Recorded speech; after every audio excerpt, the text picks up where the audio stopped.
as a trust, finance is high on our agenda, and therefore so is training our staff.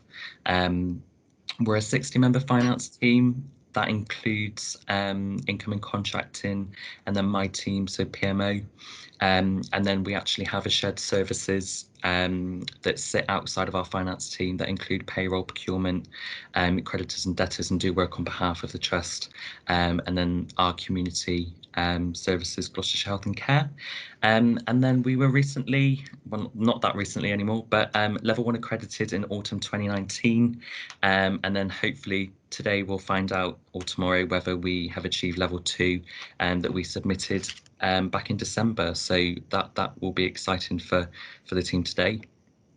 So just a bit of background to Count Me In, because you're going to hear me mention it throughout today's session. So back in January 2019, the finance team launched Count Me In, which is about highlighting the role that everyone in our trust plays in ensuring our financial health and therefore enabling the best care for everyone. The best care for everyone being the trust kind of strapline. You'll see at the bottom of the slides here, it's kind of plastered everywhere. So Count Me In is about enabling that best care for everyone, because finance plays a big part in that. So the finance kind of journey to outstanding. Outstanding is that CQC rating that we are aiming to be. The trust is currently good, but as a whole trust, we are on a journey to outstanding. So the finance team kind of picked this up and said, how can the finance team itself play a part in this wider trust journey to outstanding? So that's what we branded it as, was Count Me In. As part of Count Me In, the finance department plans and has done, increase the financial awareness and accountability of all colleagues within the trust. Networks countywide, regionally and nationally. So this today plays a big part of that one.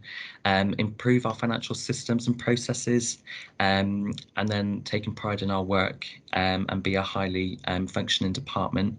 So Count Me In is all about what we can count staff in for.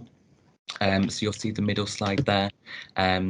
Once, and I'll go over it later, but once a staff member has attended a training session of ours, they are given a Count Me In badge to say that they've been counted in. They're now part of our finance journey.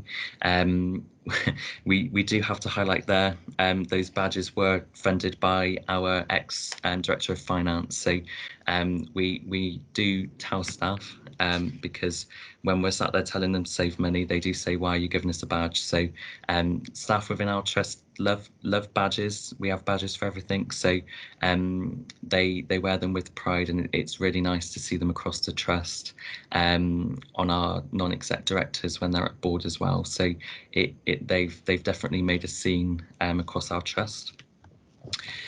So the training that we run, and please, if anybody's got any questions, do stick your hand up. I can't see hands on my corner, so Sophie, please interrupt me and let me know if there are any questions to answer, because I do want to get through them. So training that we run as a trust, then we run 2 types of training. These training sessions were launched in February 2019, so a month after we launched Count Me In.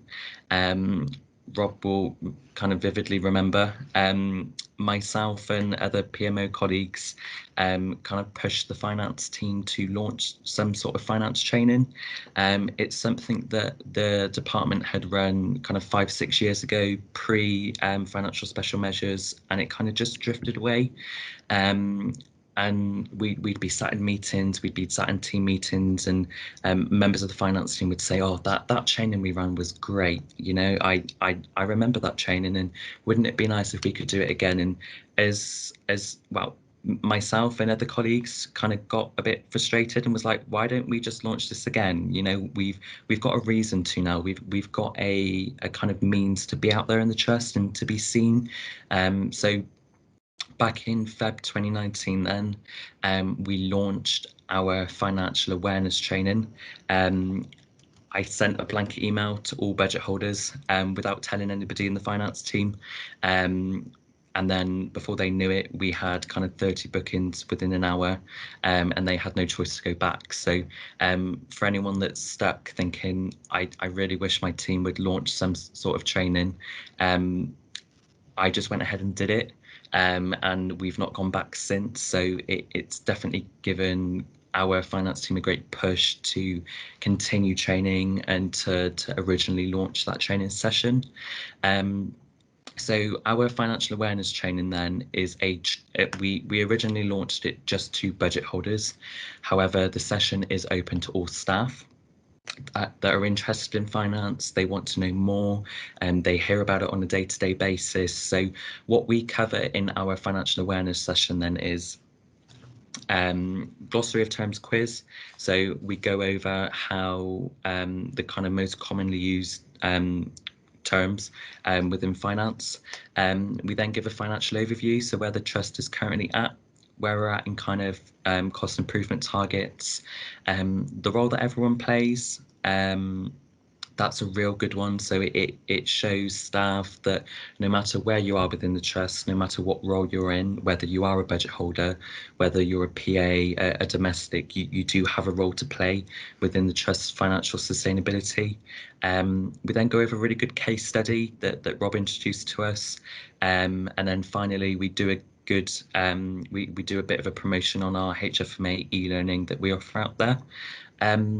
Rob, I don't know whether you want to add in anything to do with any of those I've just said. So Rob was one of the Rob was the first person to ever deliver one of these sessions. So has done it from the start.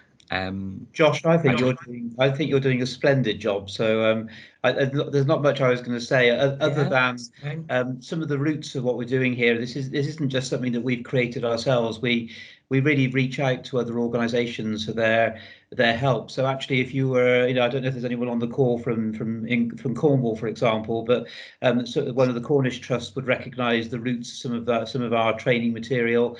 RUH Bath have been really helpful to us as well. So there's lots of organisations nationally that we've reached out to and have been really instrumental in helping us put this together. So it's not our own creation, and I think that's probably one of the main lessons, certainly for me, was that we don't need to do this alone. But you carry on, Josh. You're doing a splendid job.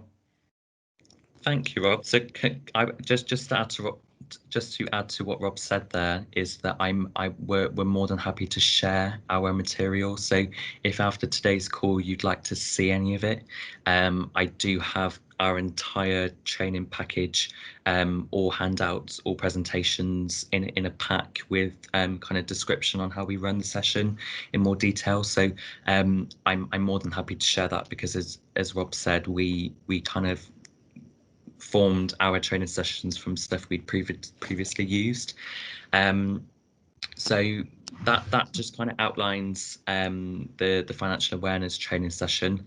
If I just go on to the next page, so I just wanted to show you a comparison of what it looked like face to face versus how that looked virtually.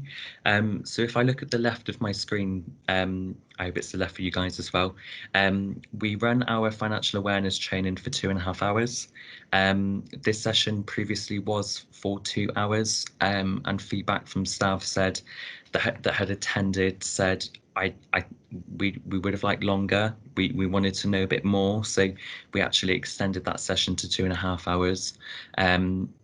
All slides are sent to attendees post attendance, with a certificate of attendance as well. When it was face to face, we did have this capped at 30 people attending. This was purely due to room size. So as I mentioned earlier, whenever we ran a training session, we'd have to take into account where that was held, so that staff from all of our sites could attend. So purely was room size, and then we'd run our session minimum 2 people a table. We did this so that we got that engagement, and it was a real group work session. It wasn't kind of a death by PowerPoint. People would sit there and just listen to finance the entire time. It was very interactive, and the kind of the aim of the session was to get people thinking, to get people talking. So I'll share these slides after, so I won't go through the entire agenda below, but You can see there an agenda from our January session last year of how it ran and the timings that we use. So when we get to a case study, essentially it's got a bit of description at the start to get you introduced, and then it looks through a budget statement, ESR report, DTR report, and in there are deliberate mistakes, and on their tables. So in group work, staff are tasked to kind of flick through it with each other. So they usually sat in about groups of 4 or 5 around a table, and then they have about half an hour to go through that and pick out where things don't look right, where things don't add up, so that when they go back to their area, if they are a budget holder, or they can take that knowledge back to their area and say, I've learnt this, and I now know what to spot in a budget statement or an ESR report that might look wrong. And we really encourage staff that if they see something incorrect when they go back, to contact us, to reach out to us. So we came up with a bit of a challenge when we decided to then turn this session virtual, because obviously we couldn't have people physically sat around a table. So nothing changed around the time that we ran the session. We still felt that 2.5 hours for a kind of virtual training still felt comfortable. We didn't want it any longer, because we felt that when you're sat staring at a screen, if it's not the same as being sat there in person. So we still kept that to 2.5 hours. We were fortunate to be able to have more people, so it meant that we could train more people. And then what we decided to do was we facilitated the use of breakout rooms. So I'll go over kind of what we used and how we did that later on.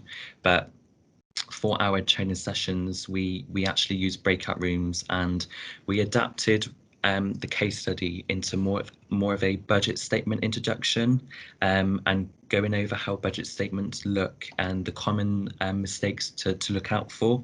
So Rob pulled together a really comprehensive slide for us, and we split the attendees into 2 groups, and then we'd have 2 of our finance team sat there going through the budget statement with the attendees.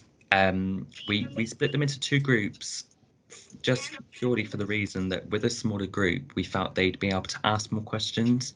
Sometimes it can be quite daunting when you're sat in a room of a virtual room of about 40 to 50 people to kind of speak up and say, oh, I think there's a mistake there, or it, when there's less of you, it's a lot easier. So that's the decision we made on that one. If I just go on to the next slide there, so you can see there on the left, that was our face-to-face session. So you can see attendees sat around the table there in the bottom corner, and then on the right there, that's a sneak peek of the glossary of terms. So that's our quiz to get people going at the start. So it is a lot different running a session virtually, but we didn't compromise on any of the content we delivered, and if not, it enabled us to deliver it more in detail, and to get that same content to those staff. I just wanted to pause. Does anybody have any questions before I move on to our other training sessions? So there's 2 training sessions we run. We run a financial awareness and then a foundation course. So just before I go on to the foundation, and then how we turned it virtual, does anybody have any questions at all? Josh, yeah, it's Johanna here. I was just going to facilitate you for the questions. I think one you've answered, which was interested in why you have restricted the virtual session. Was it to make case study more manageable? And I think that's essentially what you've answered, isn't it? Yeah. So purely that reason, it gives staff staff in our experience felt a lot more comfortable when there was less of them. The more staff we had in a session, the less questions got asked. So purely that reason. And the next one was about the badges and how you get them out now that we're virtual.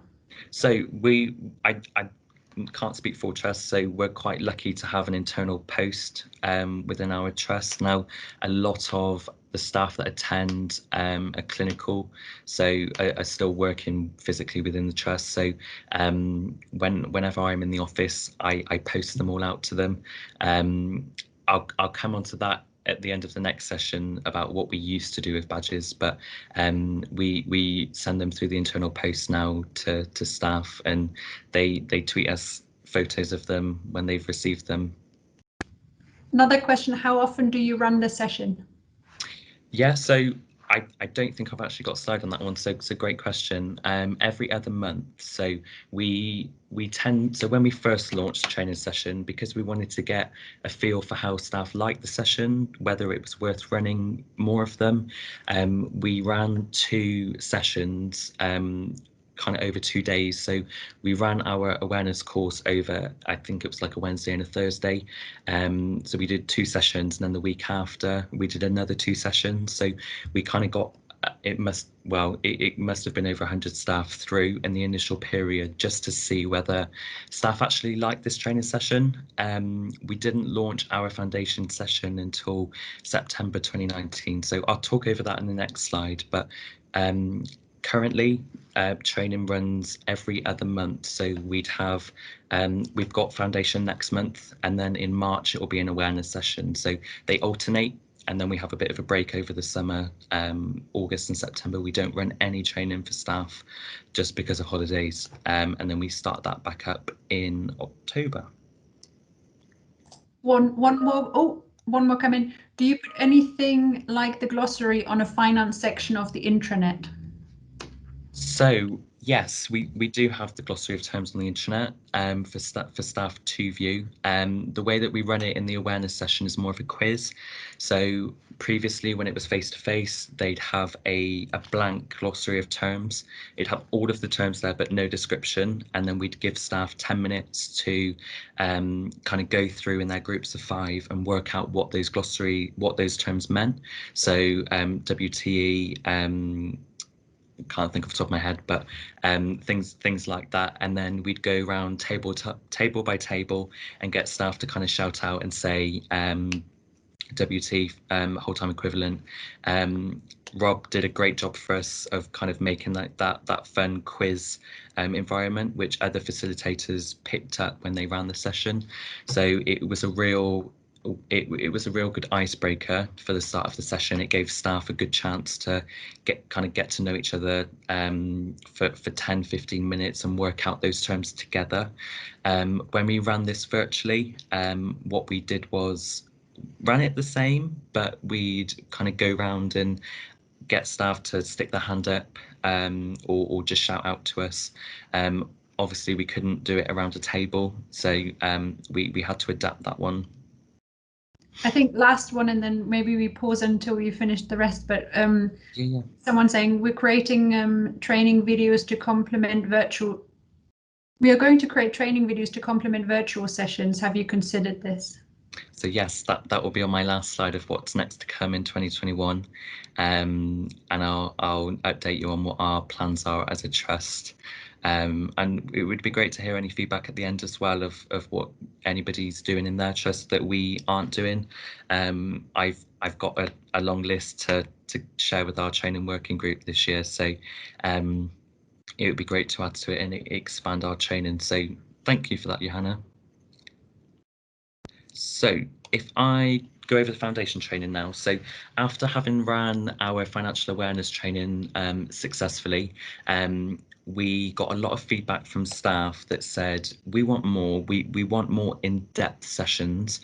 We want to know more about finance and more about those specific budget statements. You know, we want to sit and really understand it. So what we decided to do was launch a trial foundation finance training session.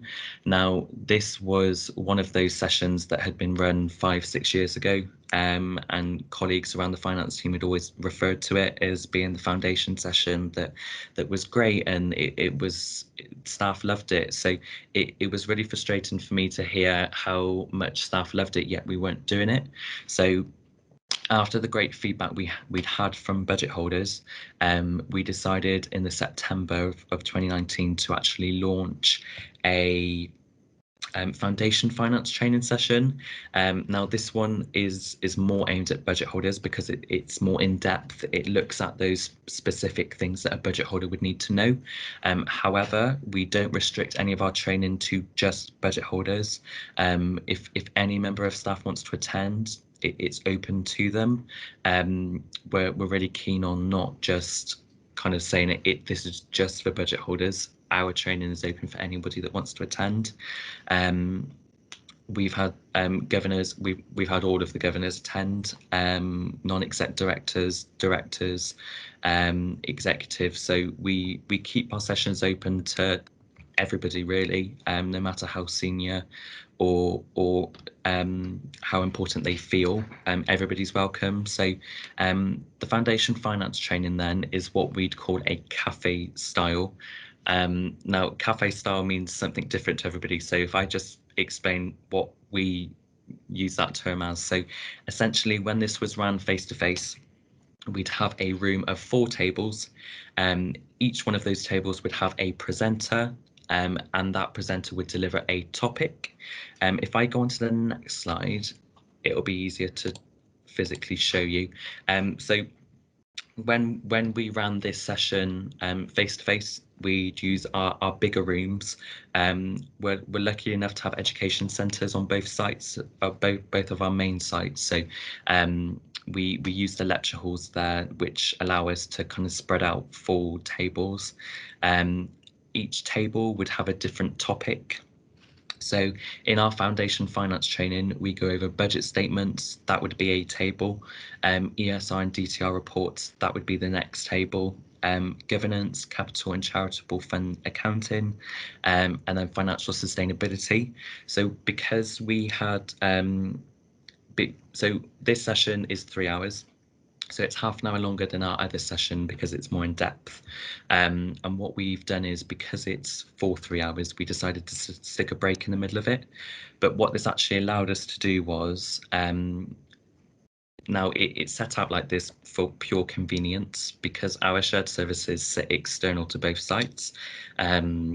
So when they travelled over, they all came over in the same car. So it was done for that at the time, and it's stuck as it is because that's the way we know it, and it works well. So for the first half, we have kind of the core finance team. So we go over our budget statements, ESR and DTR reports, governance, and then financial sustainability. After we've done the first half of the session, so an attendee would come and sit on table 1. After 15 minutes, they would then stand up and go to table 2, and all of the tables would rotate until you've sat on all 4 tables once. When you get to the final table, we then pause for questions, have a 10-minute break, and then when attendees come back into the room, they are then greeted by our shared service colleagues, along with our benchmarking analysts. So when attendees come back into the room, they then are presented with 4 new tables, and they get to sit at each of those tables once until we get to the end of the session. So by the end of the session, you've heard from 8 different topics. Each attendee would have heard those once. And yeah, by the end of it, we then have time for questions, and then we go over our HFMA e-learning, feedback, evaluation, and then close the session. So each of our tables, we allow the presenters to present it how they'd like. So budget statements, when it was face-to-face, they'd have a big A3 printout of a budget statement that they'd go over. They'd go through it really basic. They've got 15 minutes to go through that budget statement. The same for ESR and DTR reports. Governance would usually have a presentation they'd go through on that table. Financial sustainability is my team. So the agenda you've got on screen here, I delivered that session. So for the presenter, I sat there with my slides and I went through them 4 times. So every 15 minutes, I'd have a new group to talk to. So by the last time, you can do it with your eyes closed. It's a great way of learning your slides off by heart, but it definitely, we had outstanding feedback from our first session. We only ever put one session in to begin with because we didn't know how staff were going to react. We didn't know whether it was too long. We didn't know whether it was too intense. This session, we did cap it at 30, definitely, because we knew that we couldn't have more than 5 people sat around a table because it would be too crammed and we wouldn't be able to fit everybody in the room. So that's the purpose for that one. After the session, attendees would be able to get a handout from each session, each topic that they've heard from. So budget statements would have an A4 handout that said, this is your common things to look out for in a budget statement. Financial sustainability, we've got one that says, this is who we are, the common things to look for when you're saving money. And then everybody gets a certificate of attendance after the session. Badges, we used to, so when we gave a session face to face, before people left, we'd give them an evaluation form. Now that was their ticket to that was their ticket to leave the room and get a badge. So we used to have 100% completed feedback forms because everybody would want a badge. So on their way out, they were really sure to put that in the box so that they got a badge at the end of the session. Now that we run them virtually, staff just email me their work address and I pop them through the internal post with a little A5, not A5, kind of like a little business card with some finance contacts on and a thank you to them. So staff still receive them and we're still sure to send those badges out. For whatever reason, Gloucestershire Hospitals is badge crazy, so that's that one. When we turn this virtual, so when COVID hit in March last year, we had our first foundation finance training. So we ran a training face to face back in Feb before COVID was bad. By the end of March, we had a foundation finance training session, and we got a bit stuck. Finance team felt that it should be cancelled because we thought at that time, how on earth would a clinician be interested in finance? The hospital was under immense pressure that it had never seen before. COVID was new to everybody. However, we sent out an email to staff that were booked onto that session back in March, and we said, we're not going to force anybody to come to this session. Do you still want finance training at this point? To my surprise, we had a reply from everybody that said, yes, I still want to come to your finance training. How are you doing it? So finance team at that point, it was up to us to come up with a solution of how we were going to run our face-to-face training virtually. So we had about 2 or so weeks to come up with whether we were going to change any of the agenda. We had to do practice runs. So it was a lot of pressure on us at the time, but it was worth it because it kind of forced us into that virtual space. We've not cancelled a single finance training session since March last year. No matter how bad the hospital's been, staff have still come to us and said, we want training. We've not said to a staff member, you need to come, you're booked on. Staff have come to us and said, is this still running? I would like to attend. So just to make it clear, throughout this entire duration of COVID, we've not ran finance training because finance said you need to know. Staff have actually come to us and said, we want to hear about finance, we want to be trained. So it was a real good push for us to turn our finance training virtual. So not much changed. I'm going to go onto a slide now, which off the top of my head has got a really confusing agenda on. So I'm just going to talk you through that one. We changed our finance. So when we decided that we were going to run the foundation training virtual, there were a few things we had to consider. So I'm happy to talk this through in more detail if people want it, but I'll go through it because it looks confusing, but it's not. So we first stuck with our introductions, which we always start with. Now, to make things less complicated for us and the attendees, we decided to only use 2 breakout rooms for this training session and not 4. The reason that we did 2, there's several reasons. First one being that we had a backup. So what I mean by backup is we stuck presenters in pairs. So whereas if an attendee came into a face-to-face session, they'd have 4 tables available to them. What we did was we essentially put them into 2 tables. So breakout room 1 had budget statements and ESR and DTR reports. Breakout room 2 had financial sustainability and benchmarking. This allowed us, it kind of helped us out and helped the attendees out because they didn't have to click loads of buttons several times and end up leaving the call and having technical issues. Number 2, it gave us a backup, which we experienced in the first session. So what I mean by a backup is, if Rob, as you can see here, was due to present budget statements, when Rob actually came onto the call, his laptop completely froze. What that enabled us to do is Chelsea, because she was running the ESI and DTR reports section, was able just to start with her presentation instead. And it allowed us to get, we literally had then 15 minutes where we could get Rob back onto the call and sort something out for him. So by sticking them together kind of gave us a safety net to say, if we have tech issues, we've got an alternative solution. We simply just swap them around.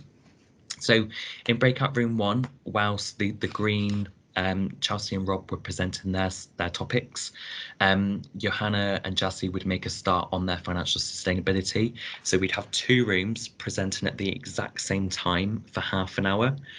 They do one section for 15 minutes, then move on to the next section for 15 minutes. After that half an hour period had finished, the 4 presenters would then come back out of the breakout rooms into the main room. I had to really stress to attendees at the start of this session that they had to stay in their breakout room, because if they came out, they would see the same section twice and they wouldn't get to listen to the other one. So at this point, only the presenters came out of their room and attendees stayed in there. And then all I simply did was move Johanna, Jassy, Andrew into breakout room 1, and then Rob and Chelsea, who were the green ones at the top there, moved into breakout room 2. So all we did was switch the presenters, and the 2 breakout rooms got to see all of the presentations. After the halfway mark, we repeated the same process. So it seemed really complicated at the start, and we kind of sat there for a meeting whilst we were trying to figure this out, and we were like, how are we going to do this? How is this going to work? But actually it runs really smoothly now, and if anything, we have more options open to us in terms of presenters because we've stuck 2 and 2 together. So if I just go on to the next slide, you'll get to see a quick photos of what it was like face-to-face versus virtually. So on the left there, that's just a few pictures of what the tables were like in the room, and then on the right there is us presenting that virtually. So I'm pretty sure that's me doing a welcome speech to everybody on the right. But it's very different virtually, but yet again, we haven't compromised on any of the content that we deliver in that session. So does anybody have any questions around the foundation training before I move on? I'm more than happy if anybody would like, so I'm going to share these slides at the end of today to all of you who've attended. If anybody would like to see specific handouts, the PowerPoint slides we use for a session, I'm more than happy to share that one. Does anybody have any questions before I start talking about how we turn that virtual? And how we advertised. Johanna here again. So it's just one comment to please get the glossary. So we make a note of that, so that's fine. And then just one person expressing them being impressed that our staff still wanted to come to finance training during COVID. So indeed, completely note taken. It was a bit of a shock. I must say I monitor when staff book onto training. I am the booking person, so staff when staff send that email through, it comes through to I monitor the inbox. So it was a shock at the start to see actually staff still want this right now. So it shows that we'd had such a good impact pre-COVID that the staff that were booked on didn't want to miss out on their sessions. Any staff that couldn't attend, we simply booked them on in the future. We've got our first training of 2021 next month. So we've already got the first session fully booked, so there's still a real want from staff to attend finance training within our trust. So it's had such a good impact. So if I talk over then how we turn to virtual sessions. So first of all, we decided to use Zoom. Now, I know not all trusts are comfortable with Zoom, allow staff to use Zoom. Within our trust, I got sign off from our head of information governance to say I was allowed to use it as long as I wasn't sharing any confidential information. You can access all of our financials and our board reports, so nothing I discussed or any of our presenters shared in that session you wouldn't be able to find if you googled it. So we primarily, well, we stuck with Zoom because we wanted to use breakout rooms. Now, back in March, May time last year, MS Teams did not have breakout rooms, so that was the reason that we used Zoom. Teams has breakout rooms now, so we have the option to use that for our next month's session. We just need to do a test on that one for us as a trust to see whether all staff can access breakout rooms on Teams. But for us at the time, we were really keen that we use breakout rooms, so that was the reason we use Zoom. If your trust does not like you using Zoom, there are ways around it on Teams. Most people should be able to access breakout rooms on Teams now, but if you can't, I'm more than happy to talk you through the alternative solution. Our Quality Improvement Academy did it via Teams. It's a bit of a long-winded way, but it works. So more than happy to do that. We did a few test calls. We needed to iron out those kind of tech issues and making sure that everybody felt comfortable with knowing how to share their screen on Zoom and knowing how to get on it. And it's a bit different when you present virtually. It's very different when you present virtually versus face to face. So we did a few test calls with the finance team. We invited the entire finance team. All 60 of them got an invite and said, if you're free for 10 minutes, please just join the call, because what I actually did was pretended they were all attendees, and I had a wait of time moving them between breakout room and breakout room for half an hour. It gave them the knowledge that it worked. It gave me the reassurance that this was going to work. So I'd highly recommend that you test the training out with your own finance team before launching out there in the trust. We also found from the test call that there was a few things we needed to change, so we changed them.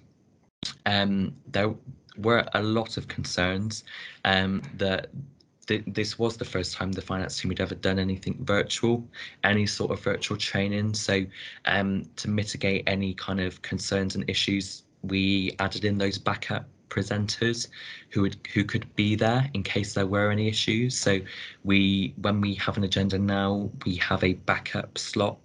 So a staff member can call in, have it on in the background, and know if that they get called on, they'll just jump in and present the session.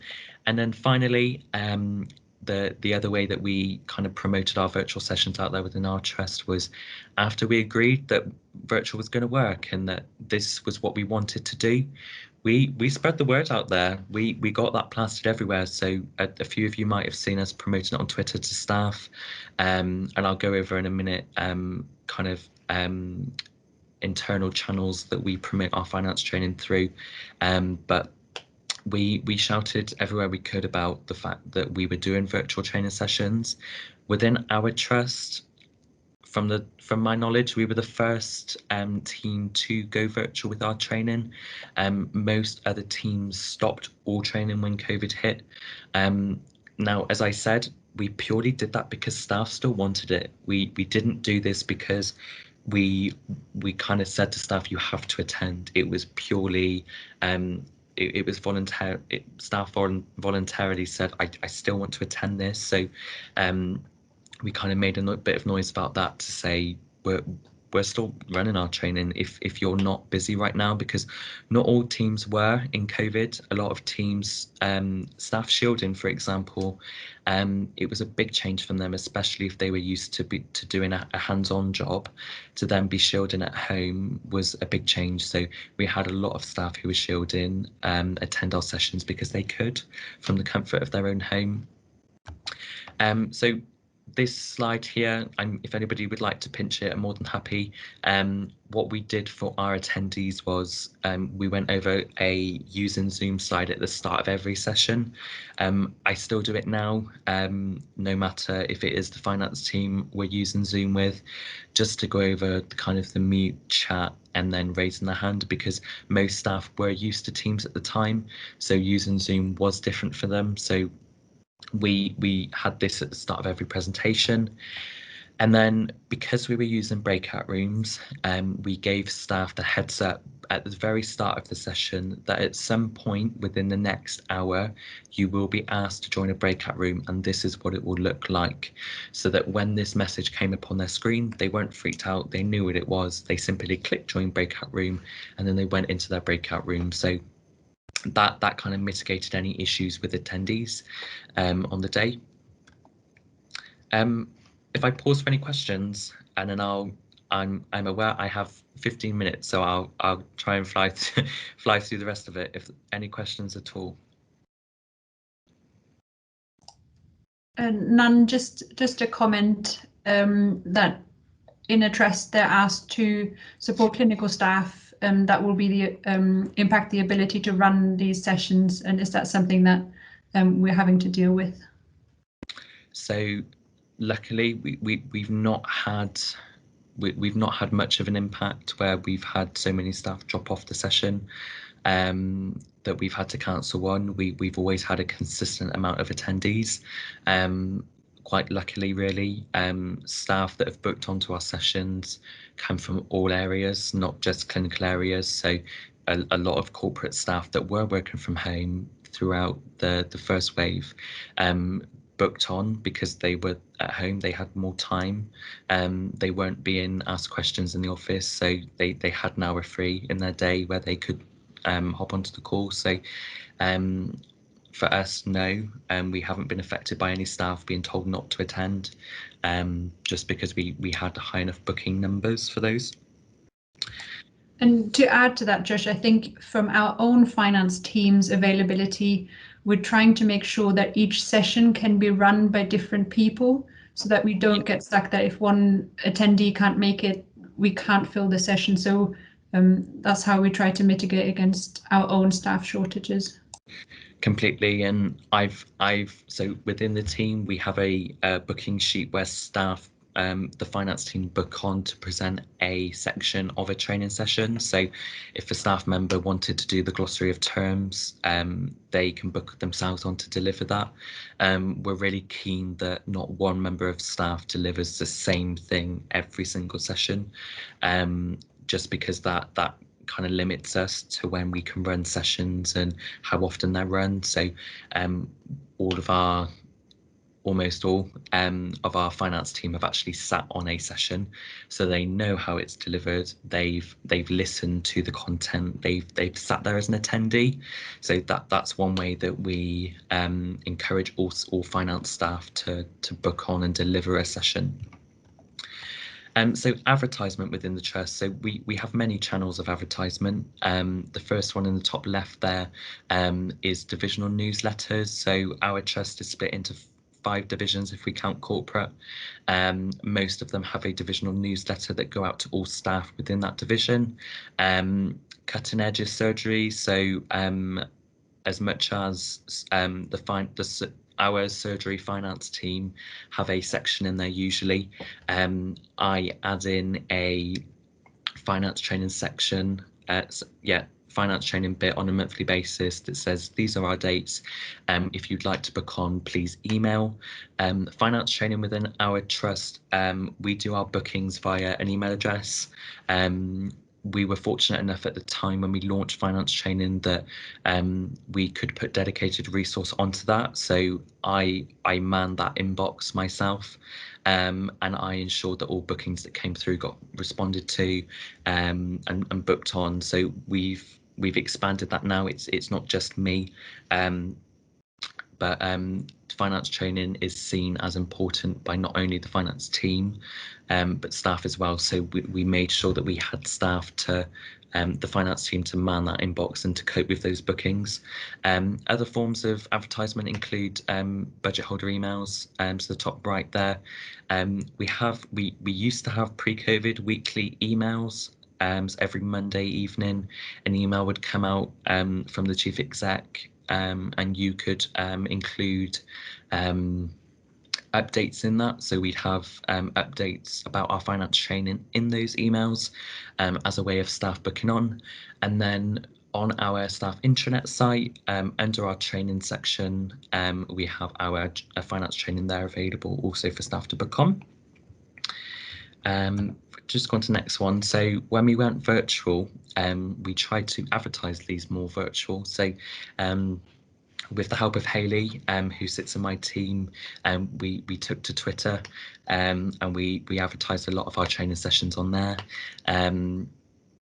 and through our finance team as well. We pushed the message of finance training and booking on got filtered down from business partners when they met with budget holders, when they met with ward managers, matrons, etc. So a lot of staff within the department also have it on their signatures. So it's definitely something that we shout about all the time, and because we've got the count me in kind of slogan, our branding, we're able to use that to promote our finance training at the same time. Feedback from staff's been great, both face-to-face and virtually. We were quite worried that staff wouldn't want to continue with virtual training, but as you can see on the top pie chart there, 73% of our staff had said that finance training can be run virtually going forward, with only 26% of people wanting it face-to-face. We keep all of our feedback anonymous, just so that staff can be really honest about what we can improve, what they think we did well on. So if staff make themselves known, we're likely to reach out to them and offer them further support. But all of our feedback forms, I'm also happy to share with you guys. We also did a quick question around the fact that we used Zoom over Microsoft Teams at the time, and did they find that useful? So 83% of people said that they did find the breakout rooms really useful, which was a great indicator for us to carry on with them. If that result was much higher, that if that red section said no, people didn't find breakout rooms useful, we would have adapted that to say kind of why hasn't it been useful, what can we change? So the fact that staff loved them, we kept them as it was. And then there's a few comments on the side there.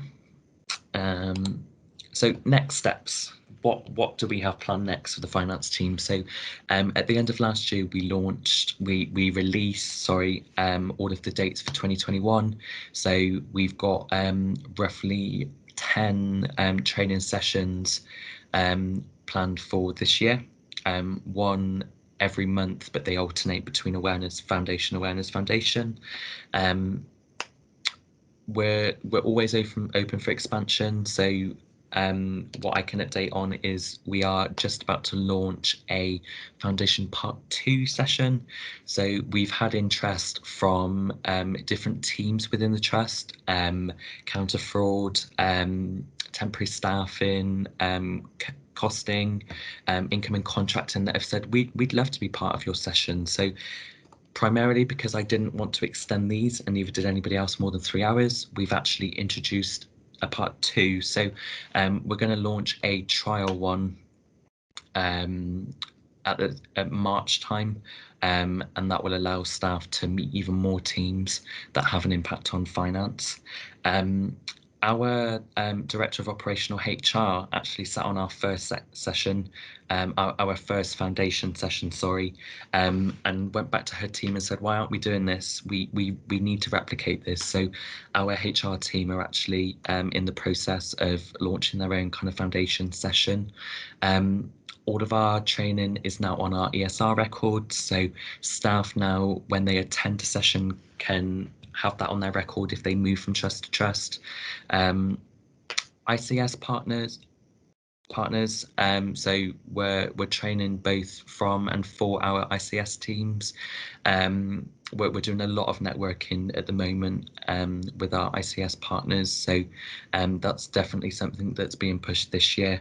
Non-exec directors and governors, we've trained all governors now, and we're slowly going through the non-exec directors to attend our sessions. Our lead governor sat on a session and told the entire board how much he loved it. Within 10 minutes, I had an email from every single governor asking if they could be booked on. So we actually trained all of them now, and that's been a real positive, especially in Finance and Digital Committee, and for our Director of Finance to hear. So that's been a great success story for us. And then finally, FFFA, so our finance and clinical educators. We've currently got 3 within the team. We have many more than that. So we're just encouraging staff at the moment to become part of that. They're delivering the training session. A lot of them have over 20 hours of training delivered. So we just need to get on top of that one, but that's a priority for this year. And then finally, before I give you guys the chance to either get back to your day or ask any more questions, I just wanted to go over some kind of pros and cons of what we found presenting face-to-face versus virtually. Face-to-face, it's so easy to gauge body language and reactions. You kind of know the mood in the room. It's a lot harder to do that when it's virtual. However, you come with the kind of the pro that participants can read the slides a lot better. For staff that would ask to sit closer to the board or the screen previously in a face-to-face session, they now have that as close as they want it because it's in front of them. It's a lot easier to create that team feeling when you're doing a face-to-face training session. We did get a higher percentage of evaluation forms filled out face-to-face. However, we do send out a lot of reminder emails after the session for staff to fill in that feedback form. And then when you're doing it face-to-face, it's a lot less easier to get distracted by emails. Hardly any staff come to a session with a laptop, so it's a lot easier to gauge whether staff are paying full attention when you're running a session face to face. Having said that, we have had really good engagement when running virtual sessions. And then when running virtual sessions, some participants are more comfortable asking questions in the chat box than they might have not been if they were to put their hand up in a physical room, so that gives the option there. Presenters can be more productive in times when others are presenting. For me, I can sit here and crack on with work. I can crack on with emails whilst the presentations are going on. If it's not my turn to present, I can get on with work. I'm not sat at the back of the room waiting for my turn. I find it definitely less daunting standing in front of a screen than it is a room full of 30 physical people. So it's definitely given me a boost in my confidence in presenting, and many others within the finance team. It's just encouraging our finance team to do the same. And then finally, we've found it's a lot easier for staff to dial into a call. It doesn't really matter where they are, if they're sat in the ward clerk's office or if they're at home. That there's no travel required, which we found was sometimes an issue when we ran a training session on either site, because a staff member would have to have travelled to or from site to attend that session. So yeah, now's your chance to ask any questions. Just a big thank you from me and the team for coming along today and listening. It's been great to share this and hopefully encourage some of you guys to push finance training within your trust. And again, I'm more than welcome to take feedback on what you think we could do, what you're doing in your trust that works well, because I'm always pushing that we improve our finance training and grow it. So I'd be really keen to hear what others are doing as well. So if I stop sharing, oh, I missed a slide. Main takeaways. I'll share the slides around, but I've gone over them. So just the main one being for me was it's best to give it a go and just to start. It can always be tweaked along the way, and that's exactly what we did. So that would be my main takeaway. Conscious of time for those of you that have to go. So if there are any questions, I'm happy to stay on and answer them. But apart from that, just a thank you from me and our finance team for listening. Thank you very much, Josh. That was excellent. And we've got a hand up, Jassy. Yeah, just very quickly to add to what Josh has just said, if anyone feels daunted by anything, I think what Josh said that made this different from the training that we'd done for years that sort of stopped and started was the fact that Josh, we first got a list of people who wanted to attend, and that forced us to come up with an agenda of titles. We didn't have any training content, but Josh booked a date in the diary, and that forced us to then meet as a group and decide what we were going to train on. So to me, it's just get started, really, is the best thing. And like Josh added, he puts a training sheet up for the full year, and we've got band fours who put their names down right the way up to deputy DOFs and associate directors within the department that train on different sections. And it allows people to plan what they're going to say in 6 months' time, because it can be daunting for a band four to stand in front of people and present. But they are doing it in the trust, which is a wonderful development need for them and a credit to them. That's all I wanted to say. Thank you. Yeah, no, thank you, Jessie. And just to echo, I literally did. We had no agenda for the first session, and we'd already had 30 people booked on, and it was a real good push for business partners, finance managers within the finance team to all come together and say, what are we going to teach these people? What do we think they need to know? So because we had a deadline, we had 3 weeks to come up with that agenda, to come up with the content. So it gave us a real push. And we haven't gone back since. So we've 2 years. It's been running now, so it's definitely been a success for our staff and our finance team. Lots of positive comments in the chat box there, Josh, about how helpful everyone found it.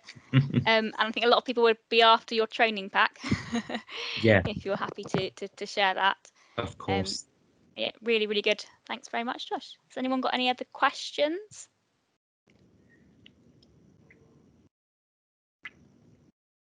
Can't see any in the chat box. I think it's just. Oh, yeah, please could you share your training pack? Yep. Yeah, no problem. Excellent. And just while we've got lots of people here talking about training clinicians, we've recently released a introduction to clinical coding animation, which is on the FF website, and we'll be adding to these animations shortly with an overview and structure of the NHS and costing. But if anyone has any other ideas about what animations would be useful for clinicians, please let us know and we can start working on those animations as well.